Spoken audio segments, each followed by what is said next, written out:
Hi, this is Herrenkohl.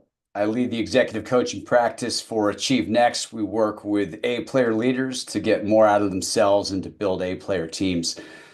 A number of years ago, I worked with two architectural firms, and these were 30-person firms. The average architectural firm in the United States is 5 people or fewer. So you have 30 people in your firm, you are a raging success. And both these firms had somewhat similar issues. As I came into them and worked with them over a period of years, I realized that there was a principle, which I now call leadership leverage, that certainly applies there, but it actually applies everywhere. And here's how leadership leverage works. In any firm, you're going to have senior executives. In an architectural firm, that would be partners, let's say. You're going to have mid-level managers that would have been senior project managers in these firms. And then you're going to have frontline staff, associates.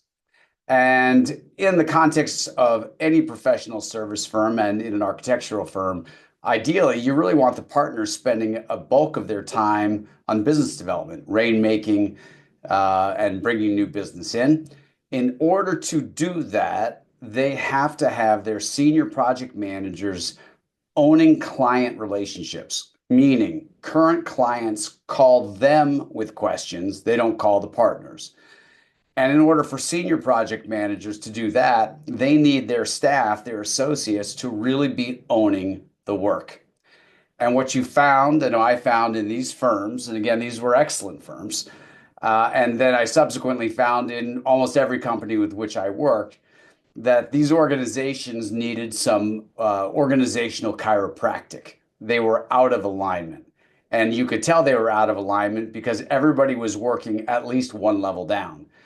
Where you wanted partners doing business development, they were spending a lot of their time managing current clients. You couldn't wean clients off of them. The clients were always calling them. And then you look down one level, and the senior project managers were actually, well, by definition, if the partners were still doing it, they weren't owning the client relationships. They were actually doing the work. And they were really good at doing the work, but they weren't doing their jobs.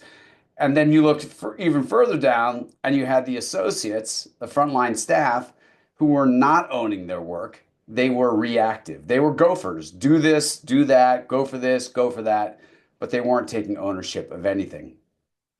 And in order to get everything working right, you had to get all three of those levels kind of back into alignment, doing what they were supposed to do. And there are multiple implications of that model that I could tell you. I mean, very quickly, that means at the senior level in that kind of firm, you got to be able to sell. Many people don't know how to do that. At the mid-level, that means you have to go from doing the work to owning the relationship. That means you have to be delegating and overseeing people. Many people don't know how to manage. And at the front line, you have to be taking ownership. You have to have an ownership attitude.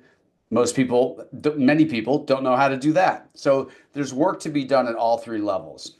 But for the leadership levels, at the senior level and the mid-level manager, one of the things that was absolutely core and essential was delegation.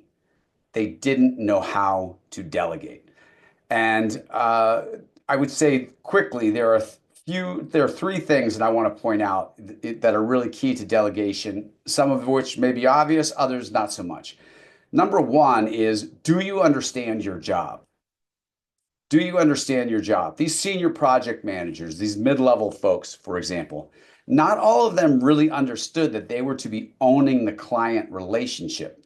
They didn't have the skills to do that, but they weren't even really clear that that was their job. They heard the words, they didn't really know what the words meant. Own a client relationship.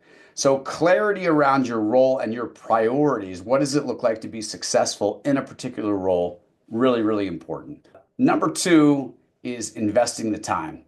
You've got to be willing to take time to show people how to do things. And by the way, none of us, and I mean none of us, want to do that. Everybody's so crazy busy. The only reason you're thinking and talking about delegating is because you have too much on your plate. The last thing you want to do is take more time to show other people how to do your job. Wouldn't it just be faster to do it yourself? Today, probably yes. but over the midterm, certainly the long term, absolutely not. So investing the time to show people what to do. Um, and then finally is accountability.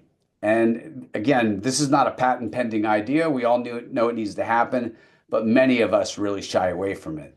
If we're going to make sure that people are clear on their roles and then we're going to take the time to show them what to do, then we have to hold them accountable to do it. And if they can't do it over time, if they can't do it, then they need to leave that job.